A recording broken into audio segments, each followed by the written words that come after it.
నూతన సంవత్సరంలో వైసీపీకి కొత్త ఇన్ఛార్జీలు రాబోతున్నారు.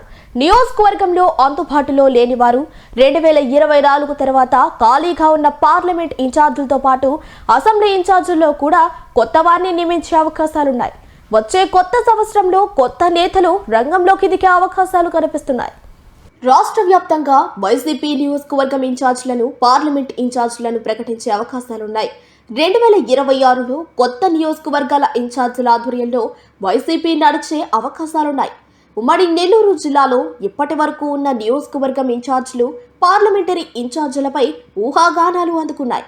2024లో ఎన్నికల్లో పోటీ చేసిన వైసీపీ నేతలు కొందరు ఇప్పటికీ యాక్టివ్ మోడ్లో లేకపోవటం, మరికొందరు పనితీరు సక్రమంగా లేకపోవడంతో, నియోజకవర్గాల్లో కొందరు కార్యకర్తలకు అందుబాటు లేకపోవడంతో అధినేత వైఎస్ జగన్మోహన్ రెడ్డి ఇలాంటి నియోజకవర్గాల్లో కొత్త కార్యాలయ ఇన్ఛార్జీలను నియమించాలని నిర్ణయం తీసుకున్నారు.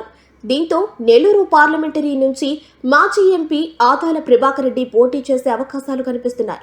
దీనికోసమే మాజీ మంత్రి కాకాని గోవర్ధన్ రెడ్డితో ఆదాల గంటకు పైగా సుదీర్ఘ మంతనాలు జరిపినట్టు తెలుస్తోంది. 2024 ఎన్నికల్లో నెల్లూరు పార్లమెంట్లో పోటీ చేసిన విజయసాయిరెడ్డి తనకున్న రాజ్యసభ సభ్యత్వాన్ని కూడా రాజీనామా చేయటంతో అప్పటి నుంచి నెల్లూరు పార్లమెంట్ ఇన్ఛార్జి బాధ్యతలు ఎవరికీ అప్పచెప్పలేదు. ఇటీవల కాలంలో ఆదాలకు సెంట్రల్ కమిటీలో చోటు దక్కిన విషయం తెలిసిందే.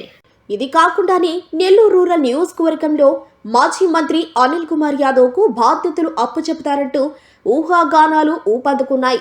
దీంతో పాటు మరికొన్ని నియోజకవర్గాల్లో కొత్త నేతలను రంగంలోకి దించుతారని, ఈ నేతల కోసం పార్టీ అధినేత వైఎస్ జగన్ కసరత్తు చేస్తున్నారని, డిసెంబర్ ఆఖరికి ఈ పేర్లను ఖరారు చేసే అవకాశాలున్నాయని తెలుస్తోంది.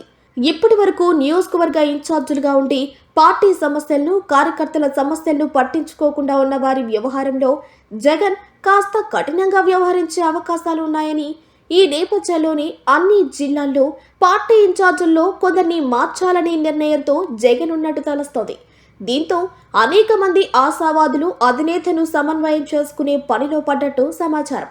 కొందరు కార్యకర్తలైతే నియోజకవర్గాల ఇన్ఛార్జీలు మారితే బలంగా పనిచేసేందుకు, ముందుకు వచ్చేందుకు కూడా సిద్ధంగా ఉన్నట్టు తెలుస్తోంది. ఈ వ్యవహారంలో జిల్లాలో ఎలాంటి మార్పులు జరుగుతాయో వేచి చూడాల్సి ఉంది.